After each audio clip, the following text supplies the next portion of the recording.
நேயர்களே, நாம் இன்னைக்கு எஸ்எஸ்சியிலேருந்து ஒரு சூப்பரான இன்ஃபர்மேஷன் தெரிந்து கொள்ள போகிறோம். சரிங்களா? ஸோ அதுக்கு முன்னாடி ஹால் டிக்கெட் வந்து அவங்க ஒரு டேட் சொல்லுவாங்க. அந்த டேட்டில் ஹால் டிக்கெட் வரும். ஆனால் இப்போ என்ன பண்ணியிருக்காங்கன்னா, டெல்லி போலீஸ், அதாவது எஸ்எஸ்சி மூலியமாக அப்ளை பண்ண அந்த டெல்லி போலீஸ்க்கு வந்து நாமளே வந்து செலக்டட் சிட்டியும் செலக்டட் டேட்டும் நம்மளே செலக்ட் பண்ணக்கூடிய இருக்குது. ஸோ நம்ம சாய்ஸ் கொடுத்துருக்குற சிட்டியில் நமக்கு எந்த தேதியில் வேணும் அப்படிங்கிறத வந்து நாமளே சூஸ் பண்ணுற மாதிரி ஒரு ஆப்ஷன் கொண்டு வந்திருக்காங்க. ஸோ அதை குறித்து தான் நம்ம பார்க்க போகிறோம்.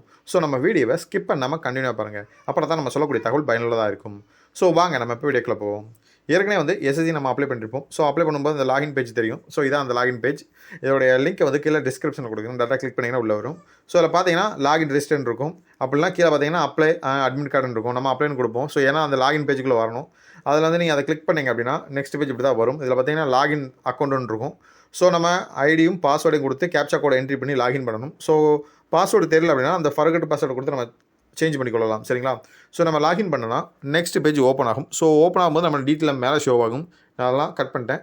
கீழே வந்து நமக்கு தேவையானது மட்டும் எடுத்துருக்கு. இதில் பார்த்தீங்கன்னா லைவ் எக்ஸாமினேஷன், மை அப்ளிகேஷன் ஹிஸ்ட்ரின்னு இருக்கும். லைவ் எக்ஸாமினேஷனை பொறுத்த வரைக்கும் நம்ம என்ன இப்போ கரண்டில் நம்ம அப்ளை பண்ண முடியுமோ ஸோ அதற்கான டீட்டெயிலாம் வந்துடும். ஸோ மை அப்ளிகேஷன் பொறுத்த வரைக்கும் நம்ம ஏற்கனவே அப்ளை பண்ணக்கூடிய டீட்டெயிலாம் வரும்.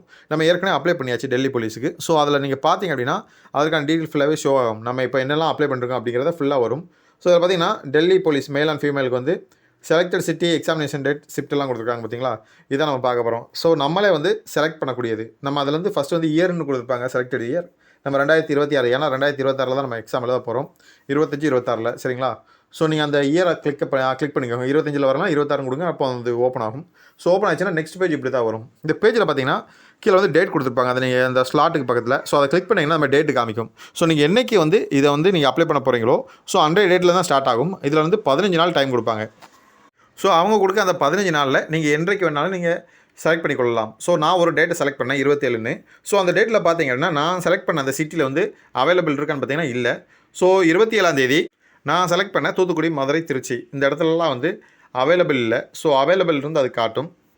ஸோ அப்படி அவைலபிள் இல்லை அப்படின்னா நம்ம வந்து அன்றைய தேதியில் நான் எக்ஸாம் எழுதி ஆகணும் அப்படின்னா கீழே ஆல்டர்னேட் சிட்டின்னு கொடுத்துருப்பாங்க. ஸோ நீங்கள் அதை செலக்ட் பண்ணிங்கன்னா ஆல்டர்னேட் சிட்டியோட லிஸ்ட் எல்லாமே வரும். சரிங்களா? ஸோ அது பக்கத்தில் சப்மிட் கொடுத்துருக்கோம். நம்ம அந்த செலக்டடு வந்து கிளிக் பண்ண அப்படின்னா ஆல்டர்னேட்டிவ் நாம் இப்போ வந்து தூத்துக்குடி, மதுரை, திருச்சின்னு கொடுத்துருக்கோம். ஸோ இதை தவிர பாக்கி இருக்கிற எல்லா சிட்டியோட லிஸ்ட்டும் வரும். சரிங்களா? ஸோ அந்த சிட்டியில் வந்து நமக்கு எதெல்லாம் அவைலபிள் இருக்கோ அந்த லிஸ்ட்டு வரும். நமக்கு வந்து அதை நம்ம சாய்ஸ் பண்ணி அந்த தேதியில் வந்து எக்ஸாம் எழுதிக்கலாம். ஸோ நான் இப்போ வந்து தூத்துக்குடியில் இருக்கிறேன். நான் இப்போ அப்ளை பண்ணும்போது தூத்துக்குடியில் இருந்தேன். இப்போ நான் சென்னையில் இருக்கேன் அப்படின்னா ஆல்டர்னேட் சிட்டியில் வந்து சென்னை இருந்துச்சு, நம்ம சென்னை செலக்ட் பண்ணிக்கலாம். ஏன்னா நம்ம தான் டேட் சாய்ஸ் பண்ணுறோம். ஸோ 27ஆம் தேதி நான் சென்னையில் எழுதி கொள்கிறேன். இல்லை எனக்கு தூத்துக்குடி தான் வேணும் அப்படின்னா என்ன பண்ணணும்னா நம்ம கீழே இருக்க ஆப்ஷனை விட்டுட்டு மேலே இருக்க செலக்டட் ஸ்லாட் இருக்குல்ல, நம்ம திரும்பி அதே டேட் தான். ஸோ அந்த டேட்டை வந்து நம்ம செலக்ட் பண்ண வேணும். நம்ம செலக்ட் பண்ணோன்னா அதே நம்ம சேம் ஃபஸ்ட்டு பண்ண மாதிரி தான் அந்த எக்ஸாம் சென்டர்ஸ் எல்லாமே அவைலபிள் இருக்குது. ஸோ தூத்துக்குடி அவைலபிள், மதுரை, திருச்சி எல்லாத்துலேயும் வந்து சீட் இருக்குது. ஸோ நான் 22ஆம் தேதி எக்ஸாம் எழுதி கொள்ளலாம். அப்போ நமக்கு அதுக்கு தக்க நம்ம வந்து தேதியை ஃபிக்ஸ் பண்ணிக்கொள்ளலாம். நம்ம இப்போ வந்து செலக்ட் பண்ணுறேன். இப்போ தூத்துக்குடி தான் எனக்கு வேணும் அப்படின்னா நான் அதை செலக்ட் பண்ணேன் அப்படின்னா கீழே வந்து ஓடிபி, மெயிலுக்கும் ஃபோன் நம்பருக்கும் ஓடிபி வரும். ஸோ நம்ம ஏதாவது ஒரு ஓடிபி கொடுத்தா போதும். மெயில் கொடுத்துக்கலாம், இல்லைனா மொபைல் நம்பர் கொடுத்துக்கொள்ளலாம். ஸோ அந்த ஓடிபியை என்ட்ரி பண்ணி வேலிட் சப்மிட் கொடுத்தா போதும். சரிங்களா? ஸோ நம்ம அப்ளிகேஷன் வந்து சப்மிட் ஆயிரும். ஸோ நம்ம வந்து என்றைக்கு தேதி எழுதலாம்னு கொடுத்துடலாம். நான் 20ஆம் தேதி கொடுத்துருக்குறேன். ஸோ 20ஆம் தேதி கொடுக்கும்போது ஸோ நம்மளுடைய அப்ளிகேஷன் ரிஜிஸ்டர் ஆயிரும். ரிஜிஸ்டர் ஆனதுக்கப்புறமும் நம்ம திரும்பி வந்து பார்த்தோன்னா இப்படி தான் இருக்கும். சரிங்களா? ஸோ நம்ம வந்து நம்மளுடைய செக் பண்ணி பார்த்தோம் அப்படின்னா நமக்கு ஒரு டீட்டெயில் ஃபுல்லாகவே உள்ளே காட்டும். சரிங்களா? நம்ம ஏற்கனவே நம்ம செக் பண்ணியாச்சு. நம்ம வந்து இப்போ செலக்டட் சிட்டி கொடுத்தாச்சு. நம்ம இப்போ திரும்பியும் நம்ம அதை செலக்ட் பண்ணி அப்படி தான் காட்டும். நம்ம கிளிக் பண்ணாலுமே ஆல்ரெடி செலக்டட் தான் நமக்கு வரும். சரிங்களா? ஸோ நம்ம எந்த தேதியில் கொடுக்குறோமோ அந்த தேதியிலே நம்ம எக்ஸாம் எழுதி கொள்ளலாம். ஸோ இது வந்து ஒரு நல்ல வாய்ப்பு. ஏன்னா அவங்க சொல்கிற டேட்டில் நமக்கு முடியாமல் போகலாம். ஸோ நமக்கு என்றைக்கு ஃப்ரீயோ அதை கனெக்ட் பண்ணி நம்ம செலக்ட் பண்ணிக்கொள்ளலாம். அன்றைய தேதியில் நம்ம போய் எக்ஸாம் எழுதி கொள்ளலாம். ஏன்னா இப்போ வந்து அவங்க ஷிஃப்ட்டு 3 கொடுத்துருக்காங்க. செலக்டட் சிட்டி, எக்ஸாமினேஷன் டேட் கொடுத்துருக்காங்க, ஷிஃப்ட் கொடுத்துருக்காங்க. ஆனால் ஷிஃப்ட்டுக்கு எதுவுமே வரல. ஸோ நமக்கு வந்து டேட் ஃபிக்ஸ் ஆயிடுச்சு. சரிங்களா? எந்த சிட்டியில் நம்ம எக்ஸாம் எழுத போகிறோம்னு நம்மளே ஃபிக்ஸ் பண்ணியாச்சு. ஸோ இது வந்து ஒரு நல்ல ஒரு வாய்ப்பு. ஸோ இதை பயன்படுத்தி கொள்ளுங்கள்.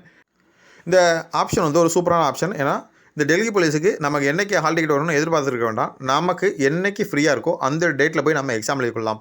அதற்காக இதை வந்து மாற்றி அமைத்திருக்காங்க. ஸோ அது வந்து நமக்கு ஒரு நல்ல வாய்ப்பு. அவங்க கொடுக்குற டேட்டில் நம்மளால் போக முடியலாலும் நமக்கு பிடித்த டேட்டில் நம்ம போய் எழுதி கொள்ளலாம் நமக்கு ஃப்ரீயாகவே. ஸோ அதனால் இந்த வாய்ப்பை வந்து பயன்படுத்திக் கொள்ளுங்கள். அது மட்டும் கிடையாது, இந்த மாதிரி நிறைய பேர் தெரியாமல் இருப்பாங்க. ஸோ அவங்களுக்கும் நம்ம வீடியோவை ஷேர் பண்ணுங்கள். இது அனைவருக்கு பயனுள்ள தகவலாக இருக்கட்டும். ஸோ இந்த வீடியோவை உங்களுக்கு பிடிச்சிருந்துச்சா லைக் பண்ணுங்கள், ஷேர் பண்ணுங்கள். புதுசாக பார்க்குறவர்கள் சப்ஸ்கிரைப் பண்ணுங்கள். அது மட்டும் கிடையாது, நம்ம வீடியோவை தொடர்ந்து பாருங்கள். நம்ம சேனலில் எல்லாமே பயனுள்ள தகவலாக தான் போட்டு கொண்டிருப்போம். ஸோ நம்ம வீடியோவை கண்டினியூவாக வாட்ச் பண்ணி கொண்டிருங்க, சப்போர்ட் பண்ணுங்கள். நன்றி, வணக்கம்.